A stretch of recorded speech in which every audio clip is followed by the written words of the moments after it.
पहले अध्याय का 39वां श्लोक। कुल का नाश होने पर क्या लिखा है?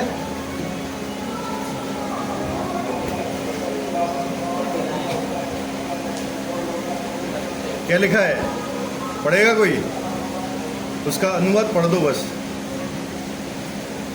हमारी शक्ति अपरिमेय है और नहीं। कुल का नाश होने पर सनातन कुल परंपरा नष्ट हो जाती है और इस तरह शेष कुल भी अधर्म में प्रवृत्त हो जाता है। केवल कुल का नाश होने पर सनातन कुल परंपरा नष्ट हो जाती है, इस तरह शेष कुल भी अधर्म में प्रवृत्त हो जाता है।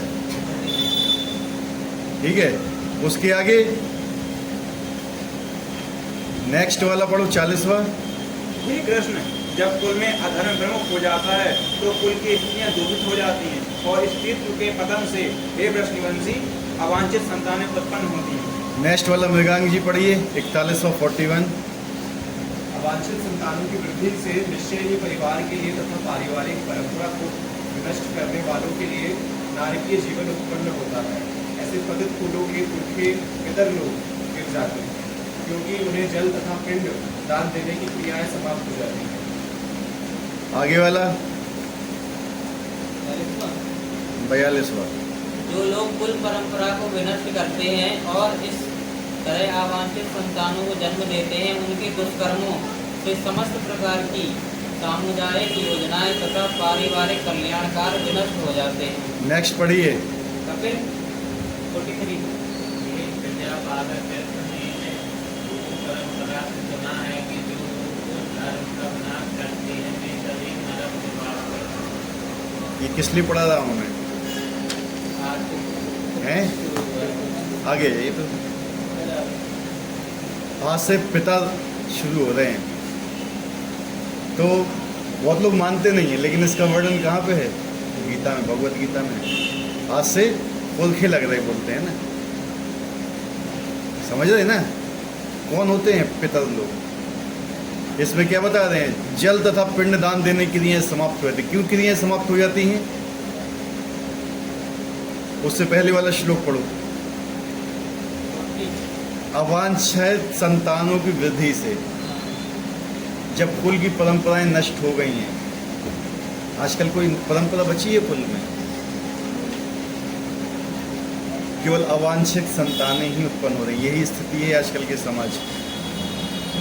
शुरू से क्या है? कुल का नाश होने पर सनातन कुल परंपरा नष्ट हुई। अर्जुन इसलिए भय खा रहा था युद्ध करने से कि अगर मैं शत्रुओं को मारूंगा तो सब लोग मर जाएंगे। ठीक है, ऊपर के जितने भी लोग समझाने वाले हैं, कुल धर्म को समझाने वाले, सब मर जाएंगे।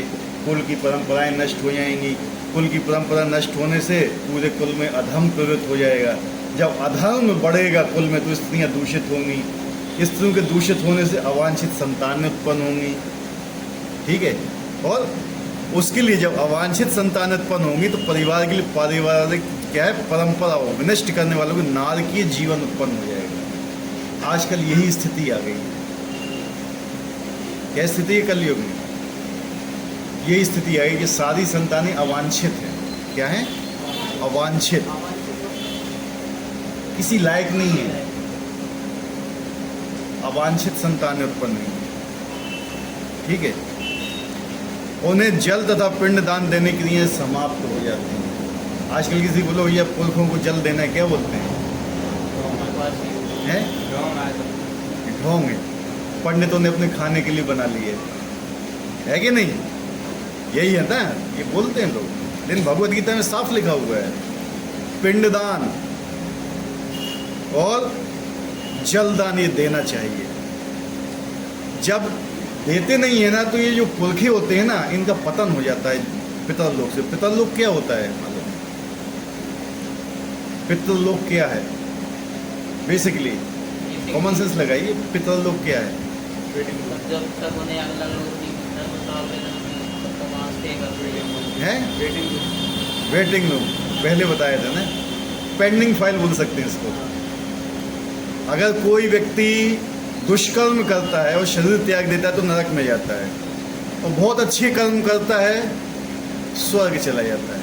लेकिन जिसके पाप पुण्य लगभग बराबर ही हैं, समझ रहे ना, तो उनके लिए क्या उनको दंड मिलना चाहिए, क्या शरीर मिलना चाहिए, निश्चित नहीं कर पाते हैं, वहाँ पे भी बहुत समय लगता है, तो उस समय के लिए उसको वेटिंग रूम में 90 डेज़ का होता है वेटिंग रूम। कितना? 90 डेज़ का वेटिंग रूम। 90 डेज़ का वेटिंग रूम क्या है? हमारे कितने साल के बराबर? 90 साल के बराबर। देवताओं का एक दिन या पितरों का एक दिन हमारे एक साल के बराबर होता है। 348 डेज, 365 नहीं, 348। समझ रहे? जो हिंदी कैलेंडर होता है ना, उसके अनुसार 348 दिन के बराबर क्या होता है? उनका एक दिन होता है। हमारा 12 घंटे। जो हमारे 12 महीने हैं ना हिंदी के, 13वां महीना तो अलग से लगता है वो, ठीक है। जो 12 महीने हैं तो उसमें जो अभी ये मंथ आया हुआ है, कौन सा आज से लग गया? अश्विन है, अश्विन लग गया ना। अश्विन के जो फर्स्ट 15 डेज हैं, ये क्या है? कब से शुरू हुआ था नया साल? चैत से। चैत के बाद वैसाख के बाद ज्येष्ठ, फिर आषाढ़, फिर उसके बाद सावन के बाद भाद्र, उसके बाद सेवेंथवा है ना, है। अगर सुबह कितने बजे होती है?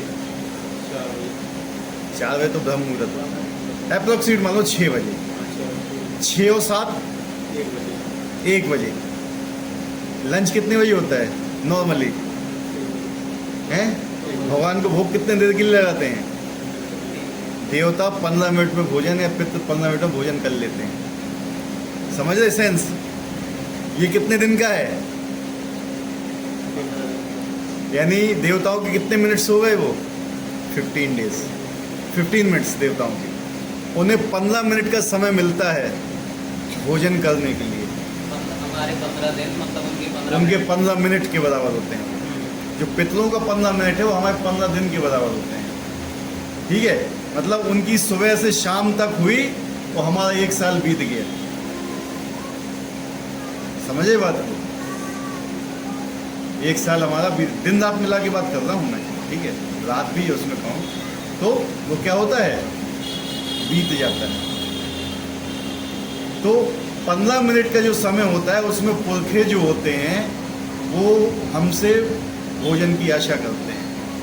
क्योंकि अगर कोई व्यक्ति ट्रेन पकड़ने जा रहा है, जब तक ट्रेन नहीं आती तो कहाँ रुकना पड़ता है? वेटिंग रूम होता है ना, उसमें खाना मिलता है? नहीं देते हैं ना, हैं? बस केवल वहाँ वो भूखा रहता है, कुछ नहीं मिलता है उसको खाने पीने के लिए। तो उसको किसके ऊपर निर्भर रहना पड़ता है? अपनी जो संतानों को छोड़ के आया है वो। अगर वो संतानें उन्हें भोजन नहीं देती हैं, जल नहीं देती हैं, तो फिर वो उनके ऊपर गुस्सा होता है। जब गुस्सा होता है ना तो उनके जीवन में कष्ट आते हैं। पिता बहुत खतरनाक होते हैं। कहते हैं कि देवताओं की पूजा छोड़ दो 15 दिन के लिए, लेकिन पितरों को सेट कर लो। समझे बात को? वो ज़्यादा अच्छा है। और पितर वास्तव में होते क्या हैं? पिंडदान सुना है? श्राद्ध, श्राद्ध के महीने ये तो चल रहा है ना। पर क्या होता है श्राद्ध और पिंडदान? प्रॉपर नहीं पता वैसे, फिर भी जो कुछ है वो तो बता सकते ये जो जर्नी होती है, हैं। जर्नी होती है जो आत्मा की, हाँ हाँ, पार करने के लिए हाँ। पिंड को तो खाने का काम करता है। नहीं, पिंड पिंड नहीं करता है वो। मतलब कुछ देते हैं तो वो आटे का बना है। आटे का और तिल का होता है, ठीक है ना। पिंडदान और श्राद्ध, इन दोनों में बहुत अंतर है। बहुत लोग श्राद्ध और पिंडदान को एक ही समझ लेते हैं, है कि नहीं? पिंडदान होता है जब हम ये शरीर त्यागते हैं, पंचभूत का शरीर, तो जो शरीर हमें मिलता है वो होता है प्रेत। क्या होता है? हम सब प्रेत बनेंगे। मत बोलो कि हम प्रेत नहीं बनेंगे, सब कोई प्रेत बनता है। उसको प्रेत शरीर मिलता है। प्रेत एक ऐसा शरीर होता है जिसमें ना तो वो खा सकता है, ना बोल सकता है, ना सुन सकता है। उसमें भी कुछ कंडीशंस होती है जिसमें होता है ऐसा, ठीक है। तो उसके लिए उसको एक शरीर चाहिए पड़ता है। उसके लिए 10 पिंड दान देते हैं। 10 पिंडों का विधान होता है। वो केवल किसके लिए? जैसे प्रभु जी ने बोला है कि उसको जर्नी जो यहाँ से पृथ्वी लोक से पितर लोक तक जर्नी में 16 स्टेशन हैं। कितने हैं? जैसे गरुड़ पुराण में वो बता रहा हूँ मैं, ठीक है। 16 स्टेशन हैं और वो उसको तय करना पड़ता है 12 महीने में, हिंदी के 12 महीने, ठीक है। उसके 12 स्टॉपेज होते हैं, ठीक है। तो वो स्थान तय करने के लिए उसको पिंड दिए जाते हैं। 10 पिंड दिए, 10 पिंड में से शरीर के 9 छिद्र बनते हैं और फिर एक से उसका शरीर बनता है। तो 10 देना चाहिए। अगर कोई 10 नहीं देता है, कम देता है, तो उसके शरीर में विकार उत्पन्न हो जाता है। जैसे देख नहीं सकता है, सुन नहीं सकता है, बोल नहीं सकता है, हाथ कटा है या कुछ भी ऐसा होता है, तो उसमें ये कंडीशन होती है, पिंड। हाँ, नेक्स्ट। इसलिए पिंडदान बहुत जरूरी है। और श्राद्ध क्या होता है? श्राद्ध होता है उसको भोजन देना केवल। श्राद्ध क्या है? भोजन देना। श्राद्ध देने से उसको शरीर नहीं मिलेगा, समझिए बात। शरीर मिलेगा कैसे? पिंड देने से, पिंड दान देने से शरीर मिलेगा। श्राद्ध करने से शरीर नहीं मिलता है। श्राद्ध करने से उसको खाने की सुविधा मिलती है कि हाँ, अब उसको मुंह मिल गया है, कान मिल गए हैं, नाक मिल गई है, आँख मिल गई है, सब कुछ मिल गया है, आपने उसको पिंड दान दिया है। जब उसको मुंह मिला है तो खाने को भी उसको देना है, जीव को, जो प्रेत है, प्रेतात्मा जो शरीर मिला है, अब उसको खाने को देना है। तो उसके लिए हम श्राद्ध करते हैं। क्या करते हैं? और ये हर साल किया जाना चाहिए। लोग कहते हैं कि हमने एक बार कर दिया, खत्म किया। नहीं, श्राद्ध हर साल होना चाहिए। आप रोज खाना खाते हो? आपके पितर नहीं खाएंगे रोज खाना है? आपका एक साल उनका एक दिन के बराबर होता है, समझ रहे? तो ये मेन चीज़ है, श्राद्ध हर साल होना चाहिए। लेकिन आजकल पता नहीं समाज में क्या नियम बना दिए 13वीं का क्या वो है? 13 दिन का भी कुछ 13वीं का क्या है ना, 13वीं में हम पिंड दान करते हैं बेसिकली। जो उस दिन होता है ना, ब्राह्मण भोज होता है, ठीक है। मेन चीज़ होता है ब्राह्मण भोज। लेकिन जो हम फिर अपने परिवार वालों को, अपने कुटुंबियों को बुलाते हैं, किसी को भी बुलाते हैं, वो होता है पुण्य। क्या होता है? ये दोनों चीज़ें डिफरेंट हैं। जब हम ब्राह्मणों को भोजन खिलाते हैं, ब्राह्मण मतलब क्या समझे हमारी बात? जो प्रॉपर ब्राह्मण। भगवान कहते हैं कि ब्राह्मण के मुंह से मैं स्वयं ग्रहण करता हूँ। ब्राह्मण से या अग्नि से? भगवान के 2 मुंह हैं, या तो ब्राह्मण खाएगा तो भगवान के पेट में जाएगा, या फिर है अग्नि तो भगवान के पेट में जाएगा वो। इसलिए हम यज्ञ करते हैं। तो ब्राह्मणों का भोज इसलिए आवश्यक है, वो भी श्राद्ध क्रिया का एक पार्ट ही है, जो ब्राह्मण का हम भोजन देते हैं, ठीक है। लेकिन फिर पुण्य देने के लिए किसको खिलाते हैं? परिवार वालों को, रिश्तेदारों को, आ जाओ। उसमें क्या होता है ना, उसमें जो व्यक्ति खाता है उसके पुण्य उसमें उस प्रेतात्मा के पास पहुँचते हैं, ट्रांसफ़र होते हैं। कर्म, अच्छे कर्म उसके ट्रांसफ़र होते हैं।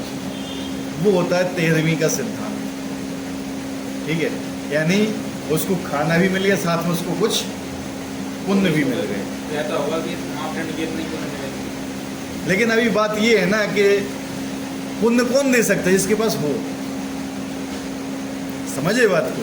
अगर आप ऐसे लोगों को खिला रहे हो जिसके पास पुण्य है ही नहीं, क्या देगा वो? है पाप में फंस जाएगा वो पाप में, पाप ट्रांसफर नहीं होंगे उसके, लेकिन फंस जाएगा वो। समझे बात को? जिस आदमी के पास पैसा नहीं है, अब वो किसी को पैसा देना चाहता है तो क्या हो जाएगा? वो माइनस में जाएगा ना, किसी से उधार लेके देगा, राइट रॉन्ग? तो वो और माइनस में चला जाएगा। इसलिए जो लोग 13वीं खाने जाते हैं ना, विशेष का ध्यान रखना चाहिए उनको, समझे? खैर परिवार में तो ऐसा होता है कि हमारा परिवार है, कुछ है, तो उसमें तो जाना ही पड़ेगा आपको, तो उसमें तो आप मना कर भी नहीं सकते हो। उसमें क्या है, आपको अच्छे कर्म देना पड़ते हैं, ठीक है। जाना चाहिए कि नहीं जाना चाहिए? देखो, ये अपने घर पे तो मना नहीं कर सकते हो आप। आपका कोई क्लोज फ्रेंड है उसको मना नहीं कर सकते, जो रिश्तेदार है उसको मना नहीं कर सकते। हाँ, जो अवॉइडेबल है जिसको आप अवॉइड कर सकते हो, मतलब कुछ आपका ऐसा कुछ नहीं पड़ रहा है, ना आपको से कोई लिंक है, ना कुछ है, ना आपको उसके ऊपर कोई श्रद्धा है, तो आप अवॉइड कर सकते हो। लेकिन अगर कोई बंदा है आपका काफ़ी क्लोज है, तो आप चाहते हो कि उसका कुछ उद्धार हो, मैं उसको कुछ दे सकता हूँ, तो फिर जाना चाहिए, नहीं तो नहीं जाना चाहिए। आजकल लोग तो 13वीं भी बंद कर रहे हैं। हम इसको ये लोग कहते हैं कि कुप्रथा है 13वीं। क्या कुप्रथा है? पता ही नहीं। पता ही नहीं है, ये तो बता रहे ना, यहाँ पे देखो भगवत गीता है, स्वयं बता रही है। ब्राह्मणों को भोज देना आवश्यक है। लोग कहते हैं कि भाई हम 13वीं नहीं करेंगे, हम गरीबों को भोजन खिला देंगे, हम कन्याओं को भोजन खिला देंगे, हम वृक्ष लगा देंगे, हम ये कर देंगे, भंडारा कर देंगे, उससे पुण्य तो मिल जाएगा, नो डाउट पुण्य मिल जाएगा उससे, लेकिन उस प्रेत को भोजन नहीं मिलेगा, वो भूखा ही रहेगा। भोजन कब मिलेगा उसको? जब ब्राह्मण खाएंगे। ये विधान है श्राद्ध का। इसलिए ब्राह्मण भोज पहले होता है जब भी 13वीं होती है। कलंग में तो कोई रेल ब्राह्मण है नहीं, बहुत विरले ऐसा मिलते नहीं हैं, है, बहुत कम मिलते हैं। कम मिलते हैं, लेकिन आपको ढूंढना चाहिए ना। वैष्णव वैष्णव को खिलाइए, और भी बहुत हैं, इस्कॉन है जैसे संस्था है, और भी बहुत संस्थाएं हैं जहाँ पे हैं प्रॉपर ब्राह्मण, जो 4 नियमों का पालन करते हैं, सब कुछ करते हैं। जब उनके पास जाएगा तब ठीक है। और आज कुछ भी नहीं हो रहा है, आपको नहीं मिल रहे हैं, तो कम से कम उनके नाम पे हरिनाम संकीर्तन कराइए, घर पे बैठ के हरिनाम कलयुग केवल नाम, वो मेन चीज़ है, आप हरिनाम कराइए, ठीक है। अगर अच्छे लोग भी नहीं मिलते हैं तो 4-5 लोग बैठ के वहाँ पे हरिनाम कीजिए। हनुमान प्रसाद पोद्दार को कौन कौन जानता है? नाम तो ना हनुमान प्रसाद पोद्दार रूपा जी के बहुत अच्छे फ्रेंड थे, गीता प्रेस के मेन। जब रूपा जी ने सबसे पहले ये भगवत गीता छापी थी ना, तो उन्होंने सबसे ज़्यादा उनका मदद की, हनुमान प्रसाद पोद्दार ने। गीता प्रेस के संस्थापक आचार्य हैं वो। उनके साथ एक घटना हुई थी, उनने खुद बताया था, हनुमान प्रसाद पोद्दार ने। सन 1920 में वो जॉब करते थे और मुंबई में काम करते थे, वो जॉब करते थे, हनुमान प्रसाद पोद्दार। ये सत्य घटना है। तो एक बार वो जॉब कर रहे थे वहाँ पे बैठ के मरीन ड्राइव पे, आप लोग में तो बहुत गए भी नहीं होंगे मरीन ड्राइव, ठीक है। तो मरीन ड्राइव पे बैठे हुए जॉब कर रहे थे, एक लैंप पोस्ट के पास उन्होंने देखा एक आदमी खड़ा हुआ है, ठीक है। देखते रहे। उन्होंने बोला तुम यहाँ क्यों खड़े हुए हो, कौन हो तुम? उन्होंने बोला मैं प्रेत हूँ। क्या बोला? प्रेत हूँ। हनुमान प्रसाद पोद्दार के पसीने छूट गए सुन के, क्या प्रेत है। उन्होंने कहा कि मैं तो जानता हूँ कि मतलब प्रेत ना तो सुन सकते हैं ना बोल सकते हैं, कुछ नहीं, आप कैसे बोल रहे हो? कहते आप बिल्कुल सही कह रहे हो, ना मैं बोल सकता हूँ, ना मैं सुन सकता हूँ, ना मैं देख सकता हूँ, लेकिन जब कोई भक्ति करने वाला व्यक्ति को मुझे मिलता है, अगर वो मुझसे पूछेगा तो उसकी शक्ति से मुझे बल मिलेगा। किससे? उसके भजन की शक्ति से मुझे बल मिलेगा, तब मैं ये सब चीज़ें कर सकता हूँ। प्रेत के शब्द थे ये। तो उन्होंने कहा मैं कैसे मानूं? तो उन्होंने कहा कि पर्शियन था वो, पारसी होते हैं ना जो पारसी, वहाँ मरीन ड्राइव में बहुत शान तक कुछ किया, तो बहुत पर्शियन लोग रहते हैं। वो लोग अंतिम संस्कार नहीं करते हैं, पिंडदान नहीं करते हैं, कुछ नहीं करते हैं वो लोग क्या कहते हैं, जब मर जाता है ना तो उसको छत के ऊपर रख देते हैं और चील कौए खाएं उसको। क्यों? क्योंकि ये शरीर जिंदगी भर काम नहीं आया, तो कम से कम मरने के बाद किसी का भोजन बने तो अच्छा है, उनकी ये मान्यता है। लेकिन क्या हुआ, उसको प्रेत का शरीर मिला। लेकिन कोई भी चीज़ जो सुनने से अच्छी लगती है ना, वो अच्छी होती नहीं है। ऐसे तो लोग कह देंगे कि यार मुझे फेंक दो यार, मुझे कीड़े खा जाएंगे, कौवे खा जाएगा, उनका तो पेट भरेगा एक दिन। क्या सोचे कि बहुत हो गए, बहुत प्रबुद्ध आदमी, लेकिन ऐसा हमेशा नहीं होता है, अच्छा नहीं है। गीता ये नहीं बोलती, गीता बोलती अंतिम संस्कार कीजिए उसका, बॉडी का, उसको अग्नि में दीजिए। तो फिर उन्होंने बोला कि यार मुझे विश्वास नहीं करते हो मेरे ऊपर, तो जाओ मैं शाम तक मुझ में मेरा ये रूम नंबर है, ये मेरा एड्रेस पूरा दिया। हनुमान प्रसाद पोद्दार गए, उनके घर में गए, उनके बेटों से मिले, उन्होंने कहा ऐसा ऐसा कह बकवास मत करो, हम ये सब चीज़ें नहीं मानते, चले जाओ इधर से। और उनको प्रेत का उद्धार करना था। उनने फिर एक वैष्णव को पकड़ा, उसको कुछ धन दिया और उन्होंने कहा कि इसके लिए आप श्राद्ध कीजिए। उन्होंने श्राद्ध किया, फिर बैठे जाप कर रहे थे, फिर देखा वो उनको धन्यवाद बोला कि हाँ आपने मेरे लिए कुछ अच्छा किया है, अब मुझे शरीर मिल जाएगा। फिर उन्होंने बहुत क्वेश्चन पूछे उनसे, प्रेत से। उसमें एक क्वेश्चन ये था कि जब उसने बताया कि हनुमान प्रसाद पोद्दार को जितने भी मनुष्य आप देख रहे हो ना इस पृथ्वी पर, इससे 10 गुना प्रेत मंडरा रहे हैं जिनको शरीर नहीं मिला है अभी। क्यों नहीं मिला है? मानते नहीं है लोग, मानते ही नहीं इन सब चीज़ों को। ठीक है, हनुमान प्रसाद पोद्दार के जीवन की ये घटना थी। तुलसीदास जी के जीवन में भी ये घटना घटी थी। अभी जो वो है प्रेमानंद जी महाराज, उनके जीवन में ये घटना घटी थी। रूपाद जी के जीवन में घटना घटी थी ऐसी बहुत। उनको प्रेतों के दर्शन हुए थे। वो आते हैं ऐसे लोगों के पास प्रेत, जिनके पास भजन की शक्ति होती है। क्यों? अपना उद्धार कराने के लिए। समझ रहे? तो ये प्रेत होते हैं और हमें भी प्रेत बनना है। मैं सोचूं प्रेत नहीं, प्रेत एक शरीर होता है। जब हम ये बॉडी छोड़ते हैं तो हमें जो दूसरा शरीर मिलता है वो प्रेत शरीर होता है। उसके बाद जब पिंडदान होता है तब क्या होता है? हमें शरीर मिलता है। शरीर किस लिए मिलता है? हमें उस जगह पर पहुंचने के लिए। और बहुत दिन लगते हैं हमारे पहुंचने, 348 बहुत तेज स्पीड से चलता है। पितर लोग कहाँ पे है पता है? इसमें देखिए, पता है कहाँ है पितर लोग? सबसे नीचे देखना, गर्भोदक सागर में पाताल और गर्भोदक सागर के बीच में पितर लोग है। नीचे साउथ में इतना दूर जाना पड़ता है उसको, बहुत तेज स्पीड से जाता है वो, बहुत तेज। और बीच में पड़ाव होते हैं ना, जैसे अमावस्या का अमावस्या पड़ता है, वो एक नदी आती है वैतरणी नदी, वो तो बाद में आती है। अभी तो इनका कुछ हुआ नहीं ना, अभी तो एक पेंडिंग फाइल है ये, जब नर्क जाते हैं तब आती है। तो इसलिए पिंडदान करना चाहिए, ये मेन चीज़। नहीं तो पुरखे क्या हो जाते हैं? हमसे रुष्ट हो जाते हैं। पुरखे रुष्ट होते हैं तो फिर परिवार में परेशानी आती है। श्रद्धा होती है श्राद्ध, श्रद्धा और श्राद्ध, यानी हमें अपने पूर्वजों पर श्रद्धा है, हम कुछ कर रहे हैं उनके लिए। समझ रहे बात?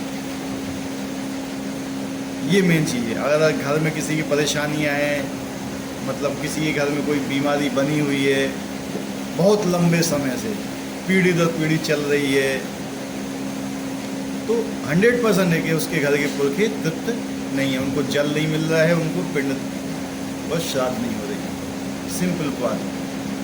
पिंडदान एक ही बार होता है उनको शरीर मिलने के लिए, ख़त्म। लेकिन श्राद्ध फिर उनको हर साल करना पड़ता है। और पितर लोग में 3 सीटें होती हैं। पितर जो हम पिंडदान ये करते हैं, श्राद्ध 3 लोगों के लिए करते हैं, अपने पिता के लिए, दादा के लिए और परदादा के लिए। पिता लोग में 3 ही सीटें होती हैं। ये होता है 90 साल का की डिफरेंस। कितना? 90 साल का। ठीक है। उसके बाद जो परदादा है ना, उसको कोई दूसरा शरीर मिल जाएगा तो एक सीट खाली हो जाएगी, तो जब आप जाओगे तो आपके लिए सीट रहेगी वहाँ पे। ठीक है। ये सब विधान है शास्त्रों के, सब गणों पुराणों में बताया गया है, वो बहुत डिटेल से बताया गया। तो ये जैसे वैष्णव है, हाँ, तो उसको भी शरीर पूरी जर्नी करनी पड़ती है और ये सारे फॉलो करना पड़ता है। वो मैंने सुना कि वो नहीं। उसके लिए अलग सिद्धांत है उसके लिए, लेकिन उसको श्राद्ध तो करना पड़ता है वैष्णव को भी। चैतन्य महाप्रभु गए थे ना अपने पिता का श्राद्ध करने के लिए, भगवान राम ने भी अपने पिता का श्राद्ध किया था। समझ रहे ना? किया था ना, भगवान रामचंद्र जी ने भी किया था, बलराम जी ने भी किया था श्राद्ध। और ये किसने देखी है पिक्चर, महाअवतार नरसिंह, देखिए ना, उसमें भी नरसिंह देव क्या बोलते हैं प्रहलाद महाराज को कि अब तुम्हारे लिए कर्तव्य अपने पिता के लिए श्राद्ध करो। जबकि नरसिंहदेव जी ने मारा था हिरण्यकश्यप को, उसके बाद भी क्या बोल रहे हैं वो, अब तुम्हारा कर्तव्य है तुम अपने पिता के लिए श्राद्ध करो। मतलब जिसको भगवान ने छुआ तो ऑलरेडी मुक्त हो गया, लेकिन फिर भी भगवान बोल रहे हैं कि श्राद्ध करो। मतलब प्रहलाद जैसे भक्त के लिए हमारी तो गिनती कहाँ आएगी। हम लोग 4 माला जाप करने लगते हैं, सोचते हैं कि हम वैष्णव बने हैं। समझ रहे बात को? पढ़ना इसको, भागवतम के 7वें स्कंद में आता है, जब प्रहलाद महाराज से बोलते हैं नरसिंहदेव कि श्राद्ध करो। भगवान चैतन्य महाप्रभु खुद गए थे, श्राद्ध करने के लिए गया अपने पिता का। अद्वैताचार्य उन्होंने किया था श्राद्ध अपने पिता का। तो श्राद्ध करना आवश्यक है, लेकिन 13वीं और श्राद्ध को एक मत मान लेना कभी। 13वीं अलग चीज़ है, श्राद्ध अलग है। श्राद्ध मतलब ब्राह्मणों को भोजन देना है। 13वीं में जो ब्राह्मणों को खिलाता है वो एक श्राद्ध का पार्ट है, लेकिन जो और लोगों को बुलाते हो ना, वो पुण्य का एक पार्ट है। आप उन है दिन अलग चीज होती है, वो शुद्धता एक हिसाब से बोलते हैं। हाँ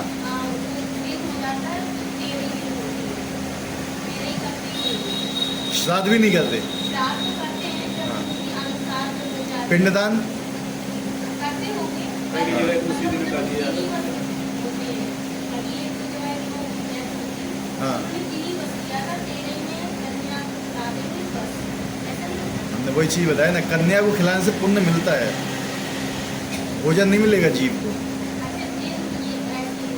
हैं दिन जो होता है, जिस हिसाब से आप बात कर रही हो ना माता जी, तो दिन में क्या होता है, जैसा हम लोग के यहाँ फॉलो होता है, दिन में एक शुद्धता होती है, पूरे बिल्कुल शुद्ध होंगे, अपना बाल आल फिर से वो होंगे, सब कुछ होता है, साफ सफाई होती है पूरी घर की, और परिवार वाले मिलकर उस दिन भोजन करते हैं, और कुछ पिंड भी होते हैं उस दिन।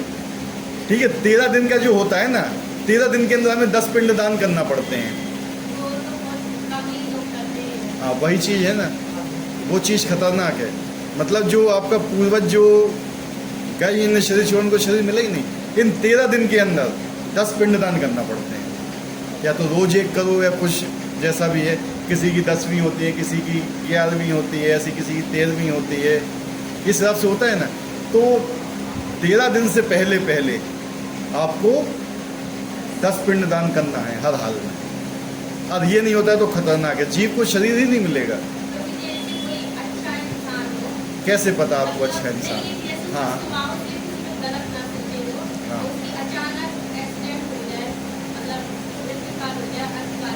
हाँ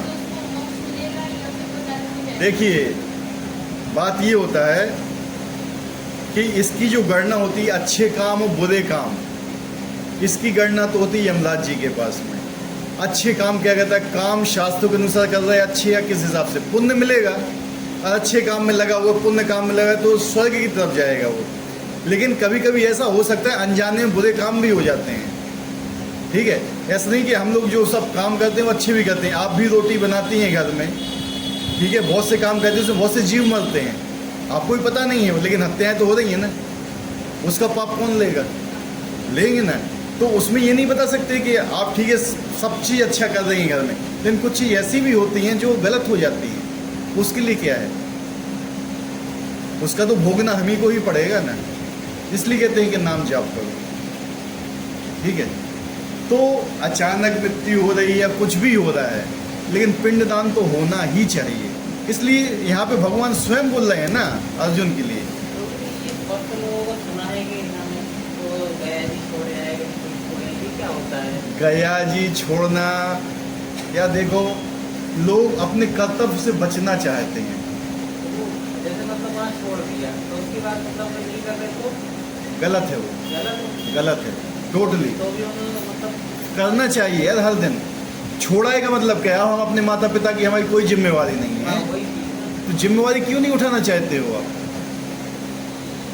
जिस व्यक्ति ने आपको 30-40 साल तक पाला हुआ है, उसके लिए आप कुछ नहीं कर रहे हो, फिर आप में औरंगजेब में फर्क क्या रह गया? समझ रहे? इसका मतलब ये नहीं होता भैया हम वहाँ छोड़ा है, हमारा कोई कर्तव्य नहीं है माता पिता की तरफ, ये गलत चीज़ है। ठीक है, गया जाओ, ठीक है, जाओ उनके लिए वहाँ पे, वो अच्छी चीज़ है। वहाँ विष्णुपदी बोलते हैं उस जगह को, भगवान का एक वो है चरण वहाँ पे। गयासुर था ना, गयासुर को जब भगवान ने उसको उसके ऊपर चरण रखा था, अपना दवा दिया था, तो भगवान का एक पैर का निशान एक चट्टान पे बना हुआ है।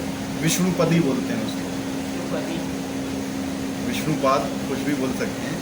वहाँ पे होता है मतलब पिंडदान वगैरह, उनके मोक्ष के लिए होता है, ठीक है। लेकिन आपने जब भागवत पढ़ी होगी, धुंधुकारी की बात है, किसने धुंधुकारी के लिए कितनी बार गया था? बहुत बार गया था ना, लेकिन क्या हुआ था? प्रेत शरीर नष्ट नहीं हुआ था उसका, समझे, फिर भी प्रेत था। तो ऐसा नहीं गया छोड़ आए आप, इतने भयानक कदम होते, गया में भी नष्ट नहीं होते हैं वो। उसके लिए फिर क्या किया था? हाँ, उसके लिए भागवत सप्ताह किया था, भागवत पाठ किया था, तब वो मुक्त हुआ था धुंधुकारी। तो अगर जो पितर पक्ष चल रहा है ना, इसमें अगर भागवत का पाठ करते हो ना पितरों के लिए, तो बहुत अच्छा है।